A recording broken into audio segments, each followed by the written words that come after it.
நிறைய இடத்துல ரத்து பண்ணாங்கன்னு சொன்னீங்க. ஆனால் தளபதி அங்கே கெத்து பண்ணாரா? திருநெல்வேலினா நாங்கள் காமராஜரோடு பயணித்தோம், அந்த க்ரௌடை பார்த்தோம். எம்ஜிஆர் பார்த்தோம், கலைஞரையும் பார்த்தோம், ஜெயலலிதாவையும் பார்த்தோம். விஜயகாந்துக்கு கூட்டம் வந்தது இல்லைன்னு சொல்லலை. பட் எங்கே வந்ததுனாக்கா அந்த மாநாடு திடலில் கூட்டம் வந்தது.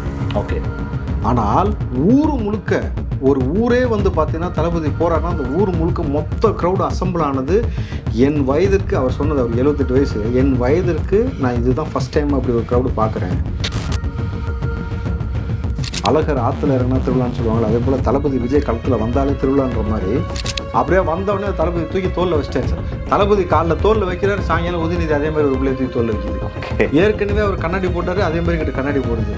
ஆக இங்கே எல்லாமே பார்த்தீங்கன்னா தளபதி விஜய் அவர்கள் செஞ்சதை பார்த்து திமுக காப்பி அடித்து அவருக்குன்னு ஒரு யூனிக் ஸ்டைல் இருந்துடக்கூடாதுன்றதை மட்டுப்படுத்துகிற வகையில், அவருடைய பேர் புகழ் எல்லாத்தையும் மட்டுப்படுத்துகிற மாதிரி இதையுமே அவர் ரேம்பாக் போனால் உடனே இவர் ரேம்பாக். விஜய் அவர்கள் போகிற இடத்துக்கு நடுவில் காற்று கூட போக முடியுமான்னு தெரியல, அந்த அளவுக்கு நெருக்கடியாக அவ்வளோ கூட்டம் இருக்குது. ஆனால் ஸ்டாலின் உதயநிதி போகிற இடத்துல காற்று மட்டும்தான் இருக்குது, காற்றுக்கு வணக்கம் வச்சுட்டு போகிறாங்க. இளைஞர்கள் படிப்பை போய் பாருங்கள், குடும்பத்தை பாருங்கள், தேவையில்லாமல் நடிகர்கள் பின்னாடி போகிறது அப்படிங்கிற மாதிரியான ஒரு துறையில் ஒரு பதிவு போட்டிருந்தாங்க. ரஜினிகாந்த் அவர்கள் ஒவ்வொரு எலெக்ஷனுக்கும் ஒவ்வொருத்தரை ஆதரிக்கிறதும் ஒவ்வொருத்தரை எதிர்க்கக்கூடிய வேலையை தான் செஞ்சுக்கிட்டு இருக்காரு. தான் தனிப்பட்ட முறையில் அரசியலுக்கு வரேன்னு அவர் சொன்னார் இல்லையா, ஆனால் அவரால் ஸ்டெபிளைஸாக ஒரு முடிவு எடுத்து ஸ்டாண்ட் பண்ணி நிற்கிறதுக்கான அந்த என்ன சொல்கிறது, நிற்கிறதுக்கான தகுதி இல்லைன்னு சொல்கிற வார்த்தையை சொல்லக்கூடாது, ஆனால் நிற்கிறதுக்கான தைரியம் இல்லை. எங்கள் திமுக கூட்டணி, அதிமுக கூட்டணி, இது இல்லாமல் நாம் தமிழர் ஒரு பக்கம் இருக்குது. இதை தாண்டி வந்து சீட்டு கிடைக்காத வெளியில் போயிருந்தவங்க கட்சியில் தனியாக உட்காந்துருக்க ஆள் இருக்காங்க. ஐயா மருத்துவர் இருக்கிறாரு, சசிகலா இருக்கிறாங்க, எல்லாரும் சேர்க்கிறாங்க. இவ்வளவு பேர் இருந்தாலுமே இந்த ஒட்டுமொத்த கட்சியும் ஒரு பக்கம் திரட்டுங்க, அவங்களுக்கான ஆதரவாளர் வர சொல்லுங்கள். இங்கே ஒரே நபர் தளபதி விஜய், அவர் ஒரு பக்கம் நிற்க வைங்க, க்ரௌட் எங்கே வருதுன்னு பாருங்கள். அந்த இடத்துல தெரியும் யார் ஜெயிச்சா யார் தோற்றாங்க. பால்டாயில் குடிச்சிட்டு என்றைக்கே பரலோகத்துக்கு போயிருக்க வேண்டியது இங்கே உட்காந்து உசுரை வாங்குது. அந்த ஸ்டேட்மெண்ட்டு அவர் சொன்ன வார்த்தை, இதே ஸ்டேட்மெண்ட் அப்படியே சொல்கிறாரு. சொல்ல முடியாது, அங்கேயே சிஎம் ஆகிறதுக்கான வாய்ப்பும் வரலாம். பாண்டிச்சேரி சிஎம்மாக இருக்கு. எஸ், அந்த அளவுக்கு வெற்றி வாய்ப்பு இருக்குது. ஓகே.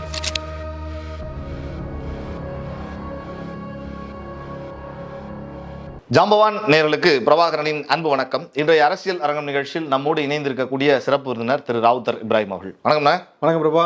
இன்னைக்கு இருக்கக்கூடிய அரசியல் சூழல்ல நீங்க பார்த்திருப்பீங்க, தாவேகாவுடைய இந்த பிரச்சாரத்திற்கு பல தடைகள் விதிக்கப்பட்டது. சில இடங்கள்ல ரத்து பண்ணாங்க, அனுமதி கொடுத்து அப்புறம் ரத்து பண்ணாங்க. பட் நேற்று வந்த கூட்டம்லாம் பார்க்குறப்ப ஒரு பிரமிக்கத்தக்க வகையில் இருந்தது. சோசியல் மீடியாவிலையும் நம்மளால பார்க்க முடிந்ததுண்ணா.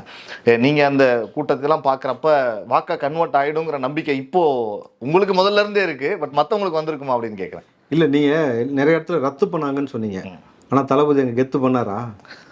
திருநெல்வேலினா அப்பா, இது வரைக்கும் நான் நிறைய சீனியர் மோஸ்ட் ஜேர்னலிஸ்ட்டை பேசினேன் தம்பி. அப்புறம் நம்ம காங்கிரஸோடைய முன்னாள் எம்எல்ஏ எம்பிஸ்லாம் இருப்பாங்கள்ல, ரொம்ப ஏஜ்டு பர்சன்ஸ், எல்லாத்துட்டையும் பேசும்பொழுது அவங்க சொன்னது, நாங்கள் காமராஜரோடு பயணித்தோம், அந்த க்ரௌடை பார்த்தோம். எம்ஜிஆருக்கு பார்த்தோம், கலைஞரையும் பார்த்தோம், ஜெயலலிதாவையும் பார்த்தோம். விஜயகாந்துக்கு கூட்டம் வந்தது இல்லைன்னு சொல்லலை. பட் எங்கே வந்ததுனாக்கா அந்த மாநாடு திடலில் கூட்டம் வந்தது. ஓகே. ஆனால் ஊர் முழுக்க, ஒரு ஊரே வந்து பார்த்தீங்கன்னா தளபதி போராடினா அந்த ஊர் முழுக்க மொத்த க்ரௌடு அசம்பிள் ஆனது. என் வயதிற்கு, அவர் சொன்னது அவர் 78 வயசு, என் வயதிற்கு நான் இதுதான் ஃபஸ்ட் டைம் அப்படி ஒரு க்ரௌடு பார்க்குறேன். இது உள்ளபடி வந்து ஆச்சரியம். பிரிட்ஜு மேலே, ஊருக்குள்ளே, ஊருக்கு வெளியில், சும்மா அப்படியே திருவிழா கோலம் தான். என்ன சொல்கிறது, அழகர் ஆற்றுல இறங்கினா திருவிழான்னு சொல்லுவாங்களே, அதே போல் தளபதி விஜய் களத்தில் வந்தாலே திருவிழான்ற மாதிரி அவ்வளோ ஒரு பிரம்மாண்டமான ஒரு கூட்டம். யாருக்குமே இதை வந்து கணிக்கவே முடியல. நீங்கள் இது வரைக்கும் பார்த்தீங்கன்னா பிரபா, இந்த ஸ்ட்ராட்டஜிஸ்ன்னு சொல்லியிருக்கிறாங்கல்ல, அப்புறம் புலனாய்வு புலிகள்லாம் நிறையா இருக்குதுல்ல, கருத்து கணிப்பு எடுக்கிறதெல்லாம், இந்த மாதிரி ஏகப்பட்ட புலிகள் இருக்குது. இவர்களாலையும் கணிக்கவே முடியல. இது வரைக்கும் பார்த்தீங்கன்னா தலை சிறந்த அரசியலை வந்து கூர்ந்து கவனித்து சர்வே எடுக்கக்கூடிய யாருமே என்ன சொல்கிறாங்கன்னா, அன்பிரடிக்டபிள். இந்த தேர்தல் 2026 தேர்தல் இதுவரை யாரும் இந்த மாதிரி தேர்தலை பார்த்ததில்லை, அன்பிரடிக்டபிளாக இருக்குது. ஏன்னா யங்ஸ்டர்ஸு எங்கேருந்து எங்கே அசம்பிள் ஆகிறான், எப்படி இவ்வளோ பேர் வரான். அப்புறமா நல்லா யோசிச்சு பாருங்கள், அந்த எமோஷ்னல் பாண்டிங் இருக்குல்ல, அவர் தளபதி வந்தவுடனே எங்கள் அண்ணன் சொல்லிட்டு இந்த பெண்கள் அழுகிறதும், எமோஷ்னலாக நிற்கிறதும், பசங்க உற்சாகம் மீதில் குதிக்கிறதும், குழந்தை பையன் நிற்று பாருங்கள், அப்படியே வந்தவொடனே தளபதி தூக்கி தோல்ல வச்சிட்டாரு. தளபதி காலில் தோல்ல வைக்கிறாரு, சாயங்காலம் உதயநிதி அதே மாதிரி ஒரு பிள்ளைய தூக்கி தோல்ல வைக்குது. ஏற்கனவே அவர் கண்ணாடி போட்டாரு, அதே மாதிரி இங்கிட்டு கண்ணாடி போடுது. ஆக இங்கே எல்லாமே பார்த்தீங்கன்னா தளபதி விஜய் அவர்கள் செஞ்சதை பார்த்து திமுக காப்பி அடிச்சு அவருக்குன்னு ஒரு யூனிக் ஸ்டைல் இருந்துடக்கூடாதுன்றத மட்டுப்படுத்துகிற வகையில் அவருடைய பேர் புகழ் எல்லாத்தையும் மட்டுப்படுத்துகிற மாதிரி இதையுமே அவர் ரேம்பாக் போனால் உடனே இவர் ரேம்பாக்கு. இது வரைக்கும் திமுக வேற துண்டை தூக்கி சுற்றி பார்த்துருக்கீங்களா? இந்த தேர்தலில் இருந்தால் புதுசாக எல்லாரும் அதிமுக கூட சரி எல்லா கட்சியிலையும் இந்த மாதிரி ஒரு செயலை பார்க்க முடியும். 40 கட்சி பிரபா 40 கட்சி சேர்ந்து ஒரே ஒரு தனி மனிதனை எதிர்க்குது. இந்திய அரசியல் வரலாற்றிலேயே இது மிக முக்கியமானதாகவும் புதுமையாகவும் இருக்குது. ஏன்னா ஒரு தனிநபரை பார்த்து 40 கட்சிகள் பயந்து இருக்குனாக்கா அதுதான் வரலாறு ஃபர்ஸ்ட் டைம். ஒரு தனி மனிதனுக்காக இன்றைக்கு எந்த ஊரில் போனாலும் அந்த ஊர் வந்து திருவிழா கோலம் போகுதுன்னா இதுதான் ஃபர்ஸ்ட் டைம். ஒரு தனி மனிதனுக்காக உலகம் முழுக்க இன்றைக்கி டிக்கெட் முன்னக்கூடியே புக் பண்ணி வச்சுட்டு ஓட்டு போடுறதுக்காக உலகம் முழுக்க இருக்கக்கூடிய தமிழர்கள் இந்தியாவை நோக்கி படையெடுத்து வர்றாங்க. எனக்கு பல நபர்கள் டிக்கெட் அனுப்பிச்சு வச்சுருக்கிறாங்கனாக்கா அது தளபதி விஜய் அரசியலுக்கு வந்த பிறகு இதுதான் முதல் முறை. இன்னும் குறிப்பாக நீங்கள் சொல்ல போனீங்கன்னாக்கா விஜய் அவர்கள் அரசியல் வந்த பிறகு மட்டும்தான் இவ்வளவு யங்ஸ்டர்ஸ் அரசியலை பழகியிருக்கிறான். அவன் இதை பற்றி கவலைப்படாமல் பேசுகிறாங்க. இப்போ அரசியலில் யங்ஸ்டர்ஸ் பேசுறதுங்கிறது இந்த தேர்தல் ரொம்ப அதிகமாக. ஆமாம் பிரபா, நீங்கள் சொல்லுவாங்கல்ல ராம ஆண்டா எனக்கு என்ன ராமன் ஆண்டா எனக்குன்ற மாதிரி பசங்க எவன் ஜெயிச்சா எனக்கு என்ன எவன் தோத்தா எனக்குன்னு சொல்லிட்டு ஒரு பெரும் கூட்டம், குறிப்பாக இளைஞர்கள் கூட்டம் அரசியல் நீங்கள் நல்லா யோசிச்சு பாருங்கள். இளைஞர்கள் கூட்டம் அரசியல் முன்னாடி கண்டுக்கிட்டதே கிடையாது. பெரியவர்கள் முதியவர்கள் உட்காந்து திண்ணையில் உட்காந்து பேசுறது, டீ கடையில் உட்காந்து பேசுறது, அரசியலை பற்றி பேசுறது எல்லாமே நடந்திருக்கும். யங்ஸ்டர்ஸ் முன்னாடி பேசினானா பேசவே கிடையாது. என்றைக்கு தளபதி விஜய் அவர்கள் அரசியலுக்குள்ளே வந்தாரோ அன்னைக்கு பேச ஆரம்பிச்சானுங்க. திமுக அதிமுக செய்கிற தவறுகளுக்கு உரிய பதில் ஆட்சி, அதாவது என்ன சொல்கிறது, சாட்சியோடு எடுத்து கொடுக்கக்கூடியதாக இருக்கட்டும். அப்போது விஜய் அவர்கள் என்ன செஞ்சாருன்னு கேட்டாங்கல்ல. 70 வருஷமாக இவங்க பிடுங்கி வச்சுருந்ததை 2 வருஷத்தில் ஒரு தனி மனிதனாக வந்து நின்று இளைஞர்களை அரசியலுக்குள்ளே கொண்டு வந்து அரசியல் பழக வச்சு அரசியல் பேச வச்சு ஊர் முழுக்க அவர் வந்தால் திருவிழான்ற மாதிரி இன்றைக்கு என்ன சொல்கிறது, நல்லா யோசிச்சு பாருங்கள். விஜய் அவர்கள் போகிற இடத்துக்கு நடுவில் காற்று கூட போக முடியுமான்னு தெரியல, அந்த அளவுக்கு நெருக்கடியாக அவ்வளோ கூட்டம் இருக்குது. ஆனால் ஸ்டாலின் உதயநிதி போகிற இடத்துல காற்று மட்டும்தான் இருக்குது. காற்றுக்கு வணக்கம் வச்சுட்டு போகிறாங்க. பார்த்தீங்களா இல்லையா? உதயநிதி காற்றுக்கு வணக்கம், ஸ்டாலின் காற்றுக்கு வணக்கம், வெறும் ரோட்டில் ட்ராவல் பண்ணி வெறும் ரோட்டில் போயிட்டு. ஸோ இந்த ட்ரமாட்டிக் சேஞ்சு தான் வந்து இன்றைக்கி உள்ளபடி பார்த்தீங்கன்னாக்கா அன்ப்ரொடெக்டபிளாக போயிட்டு இருக்கு. இதில் ஒரு விமர்சனமும் கூட, நம்ம இந்த க்ரௌடை எவ்வளோ பெருமையாக பேசுகிறோமோ அவ்வளோ விமர்சனங்களும் கூட இப்போ கூட வைக்கப்படுகிறது. கட்டுக்கடங்காமல் இருக்கிறது, ஒரு கண்ட்ரோலில் அன்கண்ட்ரோலாக இருக்கிறது அப்படிங்கிறது அது ஒரு அரசியல் கட்சிக்கு நல்லதாக போகுமா? க்ரௌடு சேர்றது அவரை பார்க்கணும் வராங்கிறப்ப ஒரு தலைவருக்கு கட்டுப்பட்டு ஒரு ஆர்கனைஸ்டாக போகணும்ல, அந்த சிக்கல் தாவே கிட்ட இருக்கும். அன்ஆர்கனைஸ்டாக இருக்காங்களோ? இல்லை, அன்ஆர்கனைஸ்டாக தான் இருப்பாங்க. நீங்கள் ஒரு பொது தளத்தில் பொது வெளியில் வரும்பொழுது நல்லா யோசிச்சு பாருங்களேன். எக்ஸாம் ஹாலுக்குள்ளே போகும்போது தான் ரூல்ஸ் அண்ட் ரெகுலேஷன்ஸ் இருக்குது, கரெக்டுங்களா? ஒரு ஆஃபீஸ்க்குள்ளே ஒர்க் பண்ணும்போது ஒரு சர்டன் ப்ரோட்டோகால் இருக்குது. எந்த நிறுவனமாக இருந்தாலும் சரி, பப்ளிக் இது ஒட்டுமொத்தமாக திருவிழாக்குள்ளே வந்த மாதிரி நிற்கிறானுங்க. அங்கே வந்து ஒரே ஒரு விஷயந்தான், இதே திமுக வந்த மாதிரி இவ்வளோ பெரிய க்ரௌட் ஜென்மத்துக்கு வராதுன்னு வச்சுங்க. அவங்களுக்கு கூட்டுற கூட்டத்திலேயே ஒன்று போதையை போட்டு பொம்பளை மேலே கை வைக்கிறான், இல்லை குழந்தைங்க மேலே கை வைக்கிறான் இருக்குல்ல. நான் இவ்வளவு கூட்டம் வந்தாலும் பெண்களுக்கு உரிய பாதுகாப்பு இருக்குது. அங்கே இருக்கிற அண்ணன் தம்பிகளே வந்து பொம்பளை பிள்ளைங்களை பாதுகாப்பாக வச்சுருக்கிறாங்க. இந்த அன்ஆர்கனைஸ்டாக தான் அந்த கூட்டம் இருக்கும். அதை தளபதி விஜய் அவர்கள் சொல்லுகிற சொல்லுக்கும் அவர் அறிநிலை ஏற்படுற பிறகு தான் இது எல்லாமே அன்கண்ட்ரோல்டு இருக்கிறதுலாம் கண்ட்ரோல்டுக்கு வரும். இந்த சூழலில் தான் திடீர்னு ஒரு அறிக்கை சூப்பர் ஸ்டார் ரஜினிகாந்த் அவர்கிட்ட இருந்து வந்துருந்துச்சு. இளைஞர்கள் படிக்கிற பசங்க படிப்பை போய் பாருங்கள், குடும்பத்தை பாருங்கள், தேவையில்லாமல் நடிகர்கள் பின்னாடி போகிறது அப்படிங்கிற மாதிரியான ஒரு துறனையில் ஒரு பதிவு போட்டிருந்தார். அது விஜய் தான் அட்டாக் பண்ணுறாருங்கிறது தெரியுது, யூகிக்கப்படுகிறது. நீங்கள் எப்படி பார்க்குறீங்க அந்த சூப்பர் ஸ்டார் பேசினது? சூப்பர் ஸ்டார் பேசினதை வந்து இன்னைக்கு யாருடைய படத்தில் இருந்து நடிக்க போறாரு? இன்பநிதியோட ப்ரொடக்ஷன். இன்பநிதி இது வரைக்கும் பாவம் செக்கெழுத்து கல் உடைச்சு அறுபாடுபட்டு விவசாயம் பண்ணி அவங்க அப்பன் பிஸ்னஸ் கற்றுக்கிட்டு இவ்வளோ வேலை செஞ்சு சம்பாரிச்சு காசு இருக்குல்ல, அந்த காசு தானே படம் எடுக்க போகிறாப்புல. அந்த நிறுவனத்தில் சைன் பண்ணிவிட்டு கமலஹாசனும் ரஜினிகாந்தும் நடிக்க போகிறாங்கன்னும் பொழுது ரஜினிகாந்த் அவர்கள் ஒவ்வொரு எலெக்ஷனுக்கும் ஒவ்வொருத்தரை ஆதரிக்கிறதும் ஒவ்வொருத்தரை எதிர்க்கக்கூடிய வேலையை தான் செஞ்சுக்கிட்டு இருக்காரு. தான் தனிப்பட்ட முறையில் அரசியலுக்கு வரேன்னு அவர் சொன்னார் இல்லையா? ஆனால் அவரால் ஸ்டெபிளைஸாக ஒரு முடிவு எடுத்து ஸ்டாண்ட் பண்ணி நிற்கிறதுக்கான அந்த என்ன சொல்கிறது, நிற்கிறதுக்கான தகுதி இல்லைன்னு சொல்கிற வார்த்தையை சொல்லக்கூடாது, ஆனால் நிற்கிறதுக்கான தைரியம் இல்லை. ஆனால் விஜய் அவர்கள் எடுத்த முடிவில் உறுதியாக இருந்தார். அவருடைய படம் எவ்வளோ பெரிய பட்ஜெட் தெரியும். அந்த ஜனநாயகனை முடக்கினாலும் சரி, அதைத்தான் திருநெல்வேலியில் பேசினார். நீ என்னுடைய ஜனநாயகனை முடக்கினாலும் சரி, இன்னும் சொல்லப்போனாக்கா என் கூடவே இருந்த நபர்களை எனக்கு எதிராக திருப்பி கரெக்டாக எலெக்ஷனுக்கு முன்னாடி நீ இந்த வேலையை செஞ்சு வச்சுருக்க, 30 நாளைக்கு முன்னாடி இதை செஞ்சாலும் சரி, எஸ்ஓபி போட்டாலும் சரி, என் மக்களோட நிற்கிறேன்ல, இது வந்து எலெக்ஷன் கிடையாது, இது வந்து எமோஷன் அவர் சொன்ன வார்த்தை. அப்போது இதுதான் ரஜினிக்கும் விஜய்க்கும் இருக்கக்கூடிய வித்தியாசம். இவர் ஒரு முடிவு எடுத்துட்டாருன்னா வந்து நிற்கிறார். எவ்வளோ அழுத்தம் கொடுத்தாலும் பின்வாங்குவதாக இல்லை. நான் அரசியலுக்கு வர்றேன்னு சொல்லிட்டு பின்வாங்கின நாட்கள் வந்து இந்த மாதிரியான விமர்சனங்கள் வைக்கிறத நம்ம பெருசாக கருத வேணாம். அவ்வளோதான். காங்கிரஸ் குறித்து பேசுகிறப்ப கூட அவருடைய பேச்சில் பார்க்க முடிந்தது. காங்கிரஸினுடைய தொண்டர்கள் வந்து இந்த கூட்டணி விரும்பல, அவங்க நம்ம பக்கம் வரதான் விருப்பப்படுறாங்கிற மாதிரி தான் பேசியிருந்தாரு. அது எதிர்காலத்தில் தாவேகா காங்கிரஸ் ஒரு இணைப்பு அப்படிங்கிறது நடக்க வாய்ப்பு 29 நிச்சயமாகவே இருக்கும். ஏன்னா பாண்டிச்சேரிக்கு ராகுல் காந்தி வந்த பொழுது திமுக அப்படின்னு ஒரு வார்த்தையை கூட ஒரு யூஸ் பண்ணலை. இல்லை, சண்டை போட்டுட்டு இருக்காங்க அங்கே. திமுகவும் அங்கே காங்கிரஸுமே மோதிக்கிட்டு இருக்காங்க. இங்கே கூட்டணியில் இருக்காங்க. எஸ், அவ புரிஞ்சுக்கோங்க எந்த அளவுக்கு வந்து இங்கே கூட்டணிக்கு இருப்பதற்கான காரணம் என்ன? பெரும் தொகை. புரிஞ்சா? ஓகே, பெரும் தொகை. செல்வம் கூட சேர்த்துக்கலாம். செல்வம் தான்.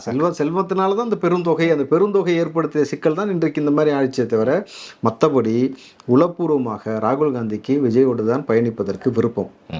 ஸோ திமுகவோட பயணிப்பதற்கு விருப்பம் இல்லைன்றதுக்கு 2 உதாரணம் சொல்லலாம். போன முறை பிறந்தநாள் வாழ்த்து ஸ்டாலினுக்கு சொல்லும் பொழுது பிரதர் ஸ்டாலின்னு போட்டார். இந்த வாட்டி பிரதரை தூக்கிட்டாரு, வெறும் ஸ்டாலின் தான். ஓகே, புரியுதுங்களா? அதே மாதிரி இந்த முறை வந்தபொழுது, பாண்டிச்சேரிக்கு வந்தபொழுது திமுகன்ற வார்த்தையை கூட உச்சரிக்கலை. ராகுல் காந்திக்கு நல்ல ஒரு விஷயம் தெரியும். பாண்டிச்சேரியாக இருக்கட்டும், நீங்கள் வந்து கேரளாவாக இருக்கட்டும், தமிழ்நாடாக இருக்கட்டும், காங்கிரஸோடைய வளர்ச்சிக்கு மிக முக்கியமாக உதவ போகிறது யாருன்னா விஜய் தான்.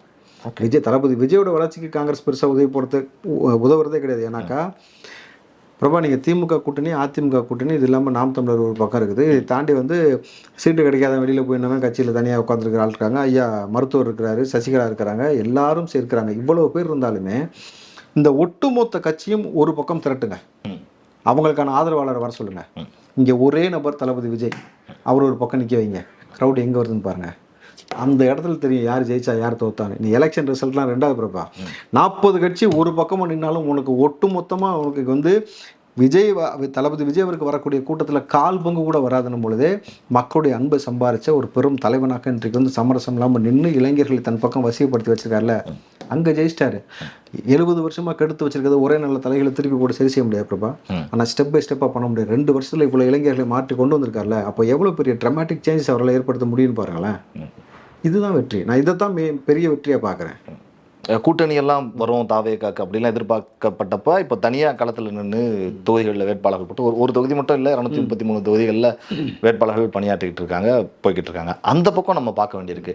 திமுக கூட்டணியில் சமீபகால சலசலப்புகள், தேமுதிகவுக்கு 10 சீட்டு கொடுத்ததெல்லாம் இன்னை வரைக்கும் கட்சிக்குள்ளேயே விமர்சனங்கள் எழுறது அதெல்லாம் நடக்கிறப்ப, மேடையிலேயே திருமாவளவன் அவர்கள் இவங்களை அறிமுகப்படுத்துகிறப்ப எந்திரிச்சு நிற்காதது பிரேமலதா அப்படிங்கிறது இப்படி பார்க்கறத, சிஎம் கூப்பிட்றப்ப, ஸ்டாலின் அவர்கள் கூப்பிட்றப்ப அவங்க எந்திரிச்சு நிற்கிறாங்க, அவங்க அனௌன்ஸ் பண்ணுறப்ப இவங்களுடைய பேரை. ஆனால் திருமாவளவன் அவர்கள் சொல்கிறப்ப எந்திரிச்சு நிற்க மாட்டாங்க. அப்படிங்கிறப்ப எப்படி அதை பார்க்க முடியும்? திட்டமிட்டு திமுக இருக்கக்கூடிய பிற கூட்டணி கட்சிகள் திருமாவளவனை ஒதுக்கிட்டு மிச்சம் எல்லாரும் நம்ம என்ன சொல்கிறோமோ அதன்படி நீங்கள் ஃபாலோ பண்ணுங்க அப்படின்னு சொல்லி திட்டமிட்டு ஆனால் திருமாவளவனை அசிங்கப்படுத்துறது தான். இது திட்டமிட்டு அசிங்கப்படுத்துகிறாங்க. நம்ம ஓப்பனாகவே சொல்கிறேன். ஏன்னா நீங்கள் மக்கள் நல்ல கூட்டணி ஒன்று ஆரம்பிக்கும் பொழுது விஜயகாந்துக்கு பக்கபலமாக துணையாக நின்றவர் அண்ணன் திருமாவளவன். ஆனால் விஜயகாந்தை வந்து உச்சபட்சமாக கேவலப்படுத்திய திமுக. கலைஞர் மேடையில் உட்காந்துருக்காரு, வடிவேல் அவ்வளோ கேவலப்படுத்தி பேசுகிறான், குடிகாரன் சொல்லி பேசிக்கிட்டு இருக்கிறான். எதிர்த்தாப்பில் உட்காந்து சிரிச்சு குலுங்கி சிரிச்சாலும் தான் ஸ்டாலின். இன்றைக்கி என் ஆறுயிர் நண்பன் விஜயகாந்த்னு பேசுகிறார் வெக்கம் இல்லாமல் ஸ்டாலின் அவர்கள். திரும்ப வந்து ஒவ்வொரு கேண்டிடேட்டாக ஒவ்வொரு கட்சி தலைவரை சொல்லும் பொழுது எல்லாரும் எந்திரிச்சு நிற்கிறாங்க. அதனால் பிரேமலதா பேரை சொல்லும் பொழுது கொஞ்சம் கூட கன்சிடர் பண்ணாமல் பாருங்க. அதை விட அவங்க ஒரு ரியாக்ஷன் கொடுத்த மாதிரி தான் இருந்தது. ஒரு ரொம்ப கேஷுவலா அதிகார. அதுதான் சொல்கிறேன். நீ யார் என்னை இன்ட்ரடியூஸ் பண்ணுறதுக்கு அப்படின்ற மாதிரியான அந்த தோரணை இருக்குல்ல, அது இயல்பாக வரக்கூடிய. நீங்கள் கேப்டன் கூட இருக்கக்கூடிய ஒருத்தன் டிரைவராக இருந்தாலே அவனுக்கு எப்படி தெரியுமா இருக்கும் மனசு? அவருடைய மனசு இந்த சமூக நீதின்னு சொல்கிறோம்ல, அதை வந்து சினிமா துறையில் நிலைநாட்டியவர். எல்லாருக்கும் ஒரே மாதிரி சாப்பாடு, யாருக்கும் சாப்பாடு இல்லாமல் ஏற்றத்தாழ்வு பார்க்கக்கூடாதுன்னு சொல்கிறதா இருக்கட்டும், எல்லாருக்கூட்டையும் தரையில் உட்காந்து சாப்பிட்றதா இருக்கட்டும். 25 லட்சம் பேர் எனக்கு தெரிஞ்சு வந்து அவர் வந்து அவ்வளோ பேருக்கும் பணம் கட்டி அவர் வந்து இது வரைக்கும் சங்கத்தில் உறுப்பினர் ஆக்கி விட்டுருக்காரு. அப்படியாப்பட்ட மனுஷன், அவருடைய லைஃப் பார்ட்னர் நீங்கள். அவருடைய முகமாகத்தான் இன்றைக்கி உங்களை பார்க்குறதுக்காக மக்கள் விருப்பப்பட்டாங்க ஆரம்பத்தில். ஆனால் நீங்கள் நடந்து கொள்ளக்கூடிய செயல்பாடு இன்றைக்கி வந்து இவரை வந்து நம்ம வேறு மாதிரி தான், இல்லை இது சரியில்லை அப்படின்ற ஒரு விமர்சனத்துக்கு உள்ளாயிருச்சு. காசுக்காக கேப்டன் விஜயகாந்த் இருந்திருந்தால் இன்னைக்கு திமுகவோட கூட்டணி போயிருப்பாரா? ஆனால் போயிருக்க மாட்டார். தனியாக கூட நின்று இருப்பார். 234 தொகுதியிலும் தனியாக நின்று இருப்பார். ஏன் தனியாக நிற்கிறாரு? அண்ணன் தம்பி சேர்ந்து நின்று இருப்பாங்க. ஓகே, நடந்திருக்கும். ஆனால் இந்த அம்மா அங்கே போய் உட்காந்து இந்த வேலை செய்கிறது, அண்ணன் திருமாவை அசிங்கப்படுத்தக்கூடிய மாதிரியான காட்சிகள்லாம் பார்க்கும் பொழுது உள்ளபடி அதான் மனவேதனை. அப்போ இன்னமும் நீங்கள் சாதிய பாகுபாடுகளே அண்ணனை பார்க்குறீங்களான்னு ஒரு கேள்வி இருக்குல்ல. நீங்கள் திட்டமிட்டு அண்ணன் திரும்ப வந்து பல இடத்துல புலம்புறாரு. இன்னும் எங்களுக்கு நெருக்கடி கொடுக்குறாங்க, இன்னும் வந்து கொடியேற்ற விடலை. இன்னும் சொல்லப்போனால் இந்த வாட்டி சட்டமன்றத்தில் வந்து அவர் போட்டிடுறேன்னு சொன்னார்ல. திடீர்னு சொன்னாரு, திடீர்னு பின்வாங்கிட்டாரு. அவருக்கு அழுத்தம் கொடுக்கப்படுதுன்னு நம்ம சொன்னோம், அதே மாதிரி அதை பின்வாங்கிட்டார் பொழுது, அப்போ ஒரு தலைவனாக அவர் கன்சிடர் பண்ணாமல் கூட்டணி கட்சியை நசுக்கி உன் கூட இருக்கிறவனு நீ வந்து பார்த்து பார்த்து வளர்த்து விடணும். எங்க இதே மாதிரி நீ அன்புமணி வந்தா செஞ்சிருவியா? பண்ண முடியுமா? அன்புமணி வந்தா நீ பண்ண முடியுமா? முடியாதுல்ல. ஆனா இவரை மட்டும் சரினாக்கா இவர் எல்லாத்துக்கும் சகித்து கொண்டு எல்லாத்துக்கும் பொறுமையா, அதாவது இந்த என்ன சொல்றது, குறிப்பா அந்த பிஜேபியோட போயிடவே கூடாது, அந்த மதவாத பிளவுவாத சக்திகளுக்கு நம்ம வந்து ஒருபோதும் வந்து இரையாயிடக்கூடாதுன்றதுக்காக உங்ககிட்ட நின்றதுனாலேயே அவர் தொடர்ச்சியா கேவலப்படுத்துறீங்க நம்மளுது.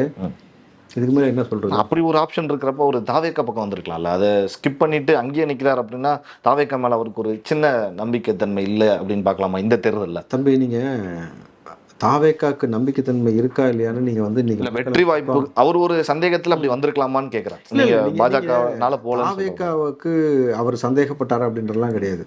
அவருக்கு ஆரம்பத்துல இருந்து அவருக்கு மனசுல ஆள் மனசுல என்ன புகுத்திட்டாங்கன்னா, இந்த விவேக்கோட இதுல சந்தானத்துல சொல்ல மாதிரி தான், இவன் டாக்டர்னு யாரை நம்ப வச்சிருக்காங்க மாதிரி தளபதி விஜய் வந்து பிஜேபியோட பி டீம்னு இவங்க பரப்பின வதந்தியை வச்சு நம்ப வச்சு அதன் மூலமாக ஒரு சந்தேகம் எழுந்தது. ஆனால் இன்றைக்கு கூட்டணிக்கு நான் வரமாட்டேன், ஜனநாயகனுக்கு நெருக்கடி கொடுத்தாலும் இல்லைன்னு சொல்லி இஃப்தார் நிகழ்ச்சியில் உறுதியா நின்று ஸ்டாண்ட் பண்ணி நின்றுட்டார்ல தம்பி. இப்போ இந்த நொடி வரைக்கும் நிற்கிறார்ல.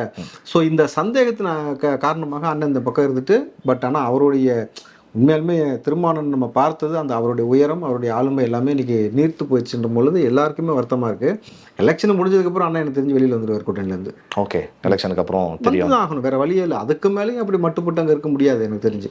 தொடர்ந்து உதயநிதி அவர்களுடைய பிரச்சாரம், இப்போ எடப்பாடி பழனிசாமி அவர்கள் உங்களுக்கும் அவருக்கும் வேற நீங்கள் ஒரு தனி கட்சி அப்படின்னா கூட அவரை பற்றி பேசுறது, காலில் விழுந்த புகைப்படத்தை காட்டுறது, கடந்த கால தேர்தல்களில் எய்ம்ஸ் மருத்துவமனை செங்கலை காமிச்சு ரொம்ப வைரலாக போச்சு. இப்போ அந்த மாதிரி எடப்பாடி அவர்கள் சசிகலா காலில் விழுந்த புகைப்படங்கள்லாம் காட்டி தேர்தல் பிரச்சாரம் பண்ணுறது அப்படிங்கிறது நீங்கள் எப்படி அணுக விரும்புறீங்க? இல்லை, அதுக்கு தான் எடப்பாடி பதிலுக்கு பதில் இப்போ அடிக்கிறாரு. பால்டாயில் குடிச்சிட்டு என்றைக்கே பரலோகத்துக்கு போயிருக்க வேண்டியது இங்கே உட்காந்து உசுரை வாங்குது. அந்த ஸ்டேட்மெண்ட்டு அவர் சொன்ன வார்த்தை, இதே ஸ்டேட்மெண்ட் அப்படியே சொல்கிறாரு. அப்போது இதுக்கு முன்னாடி அவர் அணுகின முறை வந்து ரொம்ப நார்மலைஸ்டாக போச்சு. நீங்கள் எப்போ திறந்தாலும் ரொம்ப உதயநிதி போக ஆரம்பிச்சிங்களோ, நீ செஞ்ச தவறுகளை சொன்னாலே உங்கள் லட்சணம் நான் தெரிஞ்சுன்றதுக்காக அதை சொல்லிட்டு நான் காலில் விழுந்தேன்னு சொல்கிறேன். நடராத்திரி காலை தேடி ஒரு ஆள் ட்வீட் போட்டாப்புல, ரீட்வீட் யாருன்னு வரன்ட்டாரு. எடுத்து ட்ரெண்ட் பண்ணி விட ஆரம்பிச்சிட்டாங்க, எடுத்து அடிக்க ஆரம்பிச்சிட்டாங்க. அப்போது இன்னும் சொல்ல போனால் அந்த கட்சியில் ஒரு நடிகை இருக்காங்க, விந்தியா பால்டாயில் குடித்த குழந்தை ஒன்று அப்படின்னு சொல்லிட்டு ஒரு பாட்டெல்லாம் பாடி ரொம்ப கேவலப்படுத்தி. ஸோ இவர்கள் வந்து, ஆனால் எனக்கு இதுலேருந்து ஒரு விஷயம் என்ன தெரியுமா ரொம்ப பிடிச்சது தம்பி, பேய்க்கும் சண்டை ஊரை வேடிக்கை பார்க்குறாங்கல்ல. ஓகே, அந்த மாதிரி திமுக ஒரு பக்கம் இவங்களை அசிங்கமாக அடிக்கிறதும், இவங்க ஒன்று இவங்களை ஆபாசமாக அடிக்கிறதும், நீ ஊழல் செஞ்ச, நீ திருடின, நீ கொள்ளடிச்ச, உன் ஆட்சியில் இவ்வளோ பேருக்கு கொலை நடந்துச்சு, உன் ஆட்சியில் வந்து ஆணவ படுகொலை, சாதிய படுகொலை, லாக்அப் டெத்து, இப்போ அந்த காவலர்களை 9 பேருக்கு வந்து மரண தண்டனை கொடுத்துருக்காங்களே, இது போல் வந்து மாறி மாறி சொல்ல எவ்வளோ கேவலமாக 2 பேரும் ஆட்சி செஞ்சு வச்சிருக்காங்கன்றதுக்கு எங்களுக்கு ரொம்ப ஈஸியாக, மக்கள் முன்னாடி அம்பலப்பட்டு நிற்கிறாங்க, அதை எடுத்து கொண்டு போய் வைக்கிறதுக்கு நமக்கு ஈஸியாக இருக்குல்ல. அப்போ வந்து இது போன்ற விஷயங்களை மாறணும். குறிப்பாக ஒரு குழந்தைக்கு கூட பாலியல் அத்துமீறல் கொடுத்து கொள்றாங்க 2 வயசுல பொழுது. அப்போ இந்த நிலைமை மாறணும்னாக்கா இப்போ ஆட்சி மாறணும், அதிகாரம் மாறணும், யார் கையில் வரணுமோ அவங்க கையில் வந்தாக்கா சரியாக இருக்கும்னு சொல்லும்போது தான் தளபதி விஜயை இன்றைக்கு யங்ஸ்டர்ஸ் வந்து பேரன்பு கொண்டு நேசித்து வரான். ஆனால் நீங்கள் 40+ அண்ட் 50, 60 எல்லாமே விஜய் அவர்களை தேர்ந்தெடுக்கக்கூடிய காரணமே அதிருப்தி. இந்த 2 பேர் செஞ்ச மோசமான அதிருப்தி அவங்களுடைய வாழ்வாதாரமே என்ன சொல்கிறது நிர்மூலமாகி போய் கிடக்கு. அதான் அப்படி இருக்கும்பொழுது ஆட்டோமேட்டிக்காக யாரை சூஸ் பண்ணுறாங்கனாக்கா விஜய் அவர்களை தேர்ந்தெடுக்கக்கூடிய வாய்ப்பு இருக்குது. தம்பி, நீங்கள் எப்பயுமே slow and steady win the ரேஸ்னு ஒன்றும் இல்லை. அதுபோல் நீங்கள் பார்த்தீங்கன்னாக்கா இப்போயாவது இந்த எலெக்ஷனுக்காவது யார் முதல்வர் அப்படின்ற ஒரு ஆப்ஷன்லேயே போய்கிட்டு இருக்கிறாங்க. 31 சொல்லவே தேவையில்லை, இவர் தான் சிஎம்ன்றது ஊருக்கே தெரியும். அன்னைக்கு எல்லாரும் வந்து கூட்டணிக்காக வந்து நிற்பாங்க, வந்து என்ன சொல்கிறது தளபதியை நோக்கி வரக்கூடிய எல்லா சூழலும் எழும். அன்னைக்கு மாற்றுகிறதே கிடையாது. அதுக்குள்ளே வந்து பார்த்தீங்கன்னாக்கா பல நபர்களும் இங்கேருந்து வந்து அதாவது பொறிக்கத்தனமாக பேசிட்டு ஊருக்குள்ள ஒம்பளத்துக்கு எல்லாத்தையும் அப்புறப்படுத்தக்கூடிய வேலை நடந்துடும். இன்னும் குறிப்பாக அவங்களுக்கு புரிகிற மாதிரி சொன்னாக்கா, ஒரு சகோதரர்கிட்ட பேசும்போது அவங்க அக்காவுக்கு நீ மஞ்சப்பொடி தடை வைடா நான் வரேன்னு சொல்லி பேசக்கூடிய காணொலியும் சரி, நான் அரெஸ்ட் பண்ணாங்க, நான் ஆபாசமாக பேசினாங்க, எனக்கு அழுகி போச்சுன்னு சொல்லி அழுகக்கூடிய காணொலிலாம் இனிமேல் நடக்காதுன்னு சொல்கிறேன். ஓகே, இதெல்லாம் ஆமை குஞ்சுங்களுடைய அட்ராசிட்டிஸ் இல்லையா? அதுவும் நடக்காது. ஆமை குஞ்சுங்களுக்கு இதுக்கு மேலே என்ன நீங்கள் வேலை ரிசல்ட் வந்த பிறகு தான் நமக்கு தெரியும் என்ன ரிசல்ட். நீங்கள் ரிசல்ட் செகண்ட் தம்பி. மக்கள் யார் பக்கம் போய் நிற்கிறான்றது ஒரு விஷயம் பாருங்களேன். கண்ணுக்கு முன்னாடி யாரை நேசிக்கிறான், யாரை தேடி போகிறான். நீங்கள் யோசிச்சு பாருங்கள் பிரபா. நீங்கள் ஃபாரின்லேருந்து இங்கே வந்துட்டு போகிறதுக்கு flight ticket up and down 1,00,000 ரூபா ஆகுது தம்பி. யூகே யூஎஸ்ஆ இருக்கட்டும். அப்புறம் கனடாலேருந்து வரான், சிங்கப்பூர்லேருந்து வரான், மலேசியாலேருந்து வரான், கத்தார், குவைத்து, அதே மாதிரி ஸ்ரீலங்கா எல்லாத்துலேயும் வராங்க. எல்லாத்தோடைய தொடர்பும் என்கிட்ட இருக்குது. எனக்கு அனுப்பிச்சி வச்சுட்டே இருக்காங்க டிக்கெட்டு. அப்போது நீங்கள் 1,00,000 ரூபா டிக்கெட்டுக்கு மட்டும் ஒருத்தன் செலவு பண்ணி வர வேண்டிய அவசியம் என்ன? டிவி கேக்கு வாக்கு செலுத்தணுங்கிறதுக்காக பர்டிகுலராக வராங்க. வெறும் 1,00,000 ரூபா அப் அண்ட் டவுன் டிக்கெட். இங்கே வந்து அவன் வீட்டுக்கு வரும்போது அவங்களுக்கு தேவையானதை வாங்கி கொடுக்கணும். தங்குற செலவு, போகிற செலவு, இங்கே 2 நாள் தங்குவாங்க. அப்போ எப்படி பார்த்தாலும் எவ்வளோ செலவு இருக்குது. இதுக்கு எதுக்கு நம்ம போனோம்? நம்ம வேலை செய்கிறது இங்கே தான், வருமானம் வருது இங்கே தான் சொல்லிட்டு அவன் அசால்ட்டாக கடந்து போனான்ல. அப்படி தான் ஒவ்வொரு வாட்டியும் கடந்து போனாங்க. ஆனால் இந்த முறை தளபதி விஜய்க்காக நான் வருவேன்னு சொல்லி புக் பண்ணி தனிப்பட்ட முறையில் 1,00,000 1,50,000 ரூபா செலவு பண்ணி ஒருத்தன் வந்துட்டு போகிறேன். உனக்கு ஓட்டு போட்டுருவான் திமுகக்கு. உன் பக்கம் வந்துடுவான். நீ கொடுக்குற 3,000 5,000 ஓவாய் வாங்கிட்டு வந்து ஓட்டு போடுவான். எவ்வளோ பெரிய ட்ரமாட்டிக் சேஞ்ச் பாருங்கள். இதை தான் சொல்கிறேன். அப்போ இது இப்படி இருக்கும் பொழுது 31 எப்படி இருக்கும் பாருங்கள். அல்டிமேட்டாக அவர் தான் சிஎம். அவரை சார்ந்து வரவன் ஏதாவது வந்து கூட்டணியில் அதிகார பகிர்வு வாங்கிட்டு நீங்கள் எதாவது பண்ணலாம். அன்றைக்கி அவர் கொடுத்தாருன்னா வாங்கிக்கோங்க. தமிழகம் குறித்து பேசிக்கிட்டு இருக்கோம். இறுதியாக ஒரே கேள்வியோட நிறைவு செய்யலாம் அப்படின்னு நினைக்கிறேன். பாண்டிச்சேரியினுடைய தேர்தல் விறுவிறுப்பாக நடந்து முடிந்திருக்கிறது. இங்கே எப்படி கூட்டம் வந்ததோ அதே மாதிரி தான் அங்கேயும் கூட்டம் வந்தது. அங்கேயும் வேட்பாளர்கள்லாம் போட்டு ரொம்ப, இன்னும் கேட்டால் புசி ஆனந்த் அவர்களுடைய தொகுதி அங்கே இருந்து தான் வந்த ஒரு அரசியலில் அப்படி பார்க்குறப்ப அங்கே வெற்றி வாய்ப்பு தாவேக்காக்கு எப்படி இருக்குன்னு நினைக்கிறீங்க? பாண்டிச்சேரியை பொறுத்த வரைக்கும் பிரம்மாண்டமாக இருக்குது தம்பி. தமிழ்நாட்டை விட அங்கே வந்து அதிகமாக வாய்ப்பு இது கிளியராக தெரியுது. விச் மீன்ஸ் அங்கே வந்து அதிகாரத்தை கைப்பிடித்து தளபதி அவர்கள் சொல்ல முடியாது, அங்கேயே சிஎம் ஆகிறதுக்கான வாய்ப்பும் வரலாம். பாண்டிச்சேரி சிஎம்மாக இருந்தீங்களா? அந்த அளவுக்கு வெற்றி வாய்ப்பு இருக்குது. ஓகே, யோசிச்சு பாருங்கள். பாண்டிச்சேரிக்கு தளபதி சிஎம் ஆனால் எப்படி இருக்கும்? நான் ஓகே அவங்க ஐடியா ஃபஸ்ட் டைமே சொல்கிறேன். ஃபஸ்ட் டைமாக நீங்கள் வந்து ஒரு ஸ்டேட்டுக்கு சிஎம் ஆகிறது அப்படின்றது ரொம்ப ஒரு சுவாரஸ்யமான தகவலாக இருக்கும். பட் ஆனால் அந்த அளவுக்கு அங்கே வந்து வெற்றி வாய்ப்பு இருக்குன்றாங்க. உங்களுக்கு தொகுதின்றது ரொம்ப கம்மி தான்ற பொழுது அங்கே எனக்கு தெரிஞ்சு வந்து 13லேருந்து 15 தொகுதி வந்து நம்ம டிவிக்கு வரதுக்கான வாய்ப்பு இருக்குன்னு சொல்லப்படுது. பொழுது காம்படிஷனும் அங்கே பிரிஞ்சு போச்சு. இப்போ காங்கிரஸ் ஒரு பக்கம், திரு என்ஆர் காங்கிரஸ் அந்த பக்கம் ஒரு பக்கம் அப்படின்னு திமுக கூட்டணி அடிச்சுட்டு கிடக்குறாங்க. அப்புறம் அண்ணன் திரும்பவே அங்கே வந்து ஓட்டு போடாதப்பா ஒரு சில தனியாக நிற்கிறார். 3 தொகுதியில் தனியாக அப்படின்னு சொல்லும் பொழுது அங்கே நல்ல ஒரு வெற்றி வாய்ப்பு இருக்கு. பாண்டிச்சேரிக்கு தளபதி சிஎம் ஆகணும்னு இருந்துச்சுனாக்கா அதுவும் நடந்தேறும். 31 தளபதி தமிழ்நாட்டுக்கு சிஎம் ஆகிறதா இருந்தால் நடந்தேறும். பார்ப்போம் வரக்கூடிய தேர்தல் முடிவுகளில் எப்போ எங்கே சிஎம் ஆகிறாரு திரு விஜய் அவர்கள் அப்படிங்கிறது முடிவுகளில் தெரியும். நன்றி.